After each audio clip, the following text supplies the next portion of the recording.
श्रीवासनिवासी च कालभैरवदर्शनं कोटिकन्यामहादारं बिल्वपत्रं शिवार्पणं दर्शनं बिल्वपत्रस्य स्पर्शनं पापनाशनं घोरपापसङ्कासं बिल्वपत्रं शिवार्पणं अखण्डै बिल्वपत्रै च पूजये शिवशङ्करं कोटिकन्यामहादारं बिल्वपत्रं शिवार्पणं गृहाण बिल्वपत्राणि सपुष्पाणि महेश्वर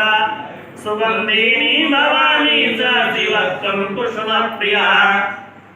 त्रिशाखैर्बिल्वपत्रैश्च यशित्रैः कोमलैः शुभैः तौ पूजां करिष्यामि गृहाण परमेश्वर श्रीवृक्षामृतसम्भूतं शङ्करस्य सदा प्रियं